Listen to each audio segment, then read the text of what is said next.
that well-being is becoming a core competency for leadership. It's about moving beyond the stigma to a culture of resilience, where mental well-being is as important as physical health.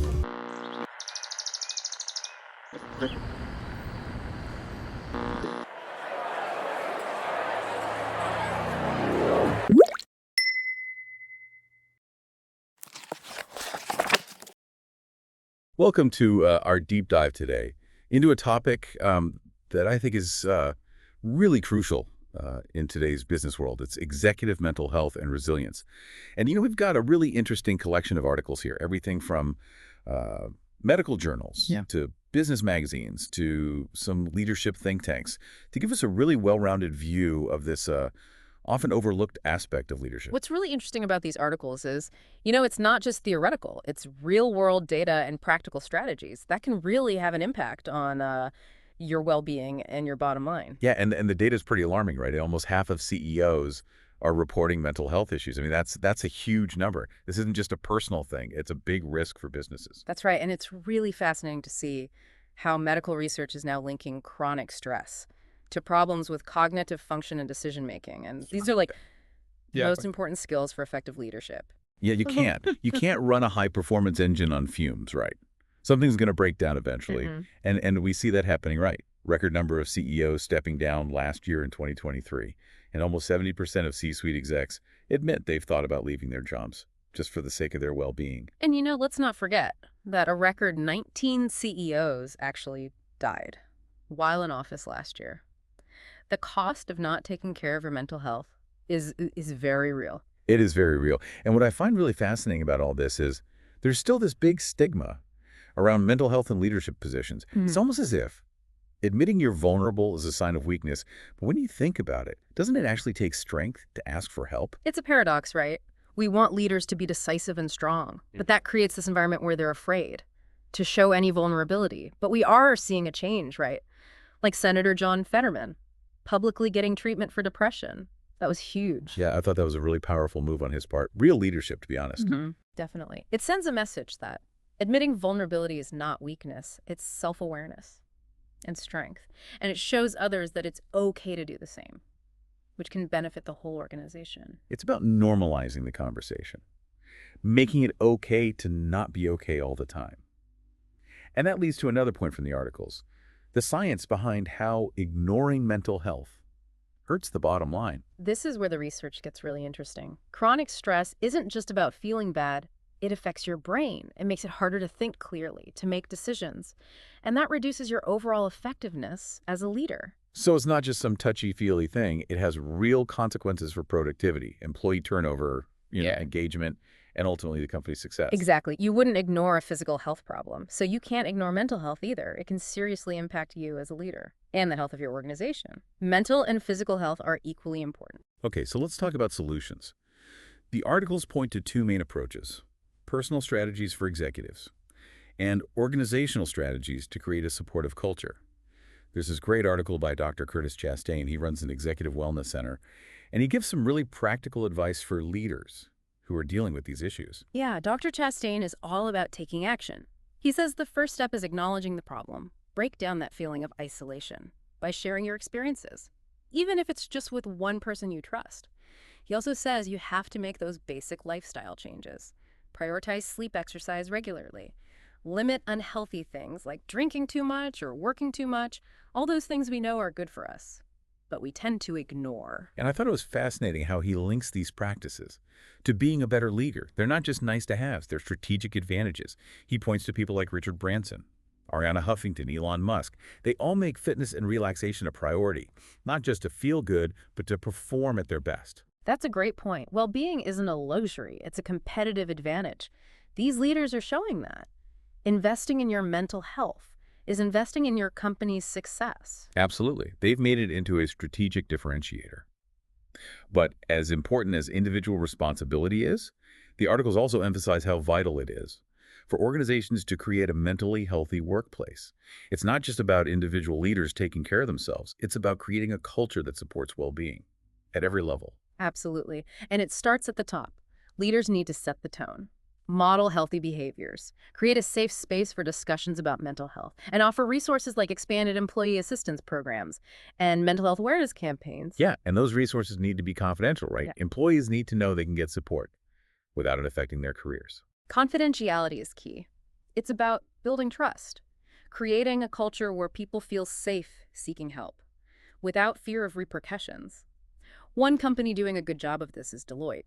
They have a chief well-being officer, which shows how seriously they take this issue. They're also offering psychological first aid training and expanding their EAPs to be more comprehensive. That's a great example of a company taking a proactive approach to mental health, making well-being part of the company culture. And before we move on, I want to mention something that's really changing the game in mental health support. Technology. We're seeing more and more AI-powered tools that can provide personalized support in ways that weren't possible before. That raises a really interesting question. How can technology be used to provide real-time support and tailored interventions? For mental health, we're seeing things like behavioral pattern analysis, emotion recognition software, even AI-powered virtual coaches that can offer personalized guidance and support. It's a rapidly evolving field with huge potential. It's like having a mental health coach in your pocket, available 24/7. Imagine an AI that can analyze how you communicate, detect signs of stress or burnout, and suggest coping strategies in real time. It's pretty amazing, and it's not just about individual support. AI can also be used to optimize work environments, prioritize tasks, filter emails to reduce cognitive overload, all things that contribute to a less stressful workplace. It's about making work more human-centered, even in the demanding world of the C-suite. And that leads us to a crucial question. What does the future hold for executive mental health? These articles seem to suggest that well-being is becoming a core competency for leadership. It's about moving beyond the stigma to a culture of resilience, where mental well-being is as important as physical health. Imagine a workplace where leaders have the skills and resources to manage stress, build strong relationships, and foster a culture of support and high performance. That's the future we need to strive for. That's a powerful vision, and one that I think resonates with a lot of our listeners. Before I move on to specific strategies, I want to pause and ask, what has stood out to you so far? Anything particularly relevant or surprising? Yeah, it's been really interesting to see how these articles are changing the conversation around executive mental health. Yeah, they really challenge that old image of the leader who's Yeah. always in control and never shows any weakness. And instead they give us this more human and realistic view of what it takes to be a good leader today. But let's get practical. What can our listeners actually do to take care of their own mental well-being and build that culture of support in their organizations? Well, one of the biggest things these articles emphasize is that you have to acknowledge the problem first. You can't solve something you don't admit exists. It sounds simple, but for leaders who are expected to be strong and in charge, it can be really hard to admit that they're struggling. It takes a lot of courage to be vulnerable to admit that you don't have all the answers and that you experience stress and anxiety just like everyone else. Exactly. And one article talked about this term, sanism. It's basically prejudice against people with mental health issues. It's a subtle form of discrimination that can stop people from getting help. It's like a hidden bias that we might not even realize we have. So how do we start to fight this in our organizations? It starts with creating a culture of openness and acceptance. Leaders have to be the ones to start talking about mental health, make it a normal part of the conversation, create a safe space for employees to talk about their struggles without being judged. It's about changing the way we think about mental health, seeing it as a human experience, not a weakness. And it's about leading by example, right? Showing that it's okay to prioritize well-being, to set boundaries, to take breaks when you need them. Exactly. Actions speak louder than words. When leaders model healthy behaviors, it shows everyone in the organization that it's okay to take care of themselves, that it's not selfish, it's essential. One of the sources quoted a leader who said, "Mental health isn't a personal weakness, but a shared responsibility." I thought that was a really powerful statement. It really highlights the fact that creating a mentally healthy workplace isn't just about providing resources or policies. It's about a change in mindset, recognizing that we're all in this together. But how do we actually make those systemic changes? What concrete steps can leaders take to move beyond just talking about mental health, to actually creating real lasting change? Well, several of the articles had some practical suggestions. One of them was to start by looking at your existing policies and benefits and make sure they actually support mental well-being. That's a great place to start. For example, does your healthcare plan cover mental health services? Do you have generous time off policies so people can take breaks without being penalized? Do your performance reviews consider well-being? Or are they just focused on productivity? One article even suggested creating a dedicated position, like a chief well-being officer, to oversee all the mental health initiatives. That's a really interesting idea. It shows a real commitment to making mental health a priority. This person could be in charge of designing programs, raising awareness training managers, Yeah. and making sure that mental well-being is part of everything the company does. Yeah, it sends a message that mental health is just as important as any other business function. It's not just an HR issue. It's a leadership issue, a strategic issue. Exactly. And I was also intrigued by the idea of providing psychological first aid training for managers. I read about that too. Can you explain what that is? It's basically about giving managers the tools to recognize when their team members are struggling and to provide initial support, just like you would with physical first aid. It's about helping them have those difficult conversations, listen with empathy, and guide their team members to the right resources. That makes a lot of sense. Managers are often the first to notice when someone is having a hard time. They need to know how to respond effectively. But it all comes back to trust and confidentiality. Absolutely. Employees need to know they can talk to their managers, get the help they need, without it affecting their careers or being seen as less capable.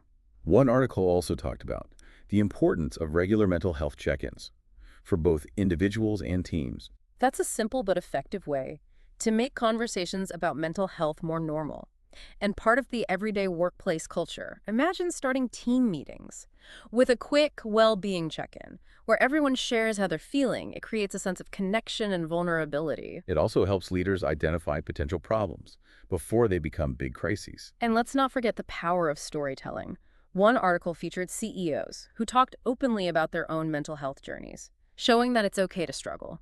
These stories can be really powerful in breaking down stigma and encouraging others to get help. They make the issue more human and relatable. It's about going beyond the statistics and data to share real-life experiences that people can connect with. One source mentioned a really simple but effective practice, Brené Brown's idea of starting meetings, by having everyone name 2 emotions they're feeling. It's a small thing, but it creates space for vulnerability and connection. It also shows that it's okay to bring your whole self to work. You don't have to pretend to be some emotionless robot. That goes back to that idea of creating a more human-centered workplace. But let's be realistic. Changing organizational culture is hard, and there's going to be resistance. Some people might think mental health initiatives are a waste of time and resources. How do we address those concerns and get everyone on board? That's where leaders need to be persistent and focus on the benefits. Mental health isn't just about feeling good, it's about better business outcomes. The research is very clear on this. Yeah, these articles show a strong link between mental well-being and better decision-making, increased employee engagement, lower turnover, even more creativity and innovation. Those are benefits that any leader can appreciate. Absolutely.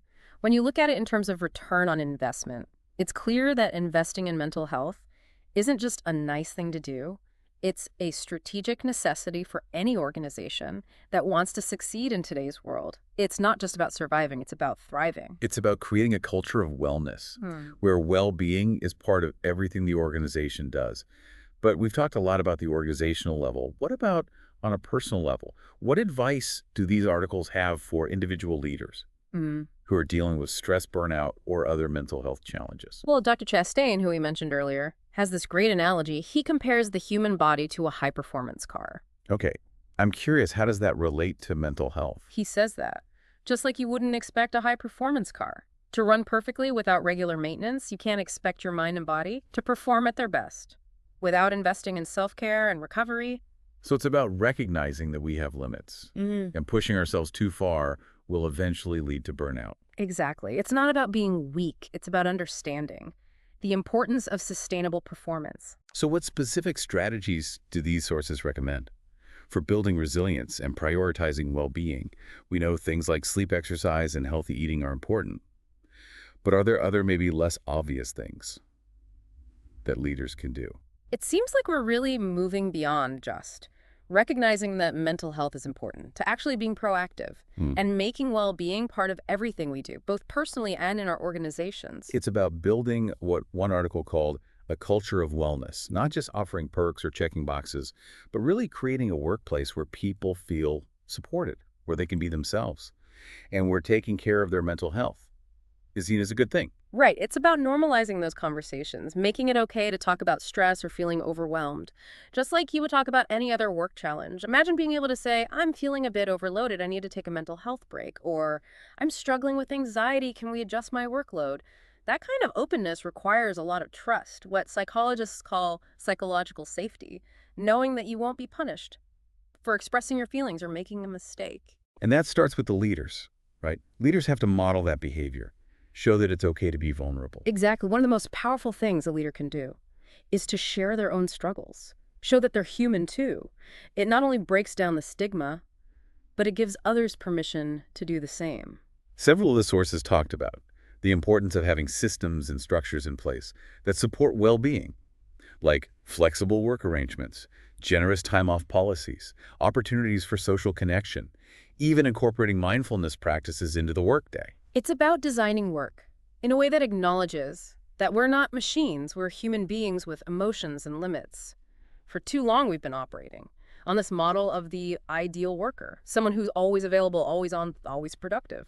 But that's not sustainable, and it's leading to burnout and disengagement. It's time for a new model, a more human-centered approach to work, and that includes rethinking how we define success. That's so important. We often reward the people who are always working, who sacrifice their health for the company. We need to shift that mindset and recognize that true success comes from balance and well-being. We need to celebrate the leaders Yeah. who prioritize their mental health, who set boundaries, delegate effectively, and create a culture where everyone can thrive. Exactly, because those are the leaders who will build the most resilient, innovative, and successful organizations. So as we wrap up this deep dive, I want to leave our listeners with a challenge. What's one small step you can take today to prioritize your own mental well-being? And how can you as a leader create a ripple effect of wellness throughout your organization? Remember, strength doesn't come from ignoring our vulnerabilities. It comes from acknowledging them and taking action to create a better future for ourselves and the people we lead.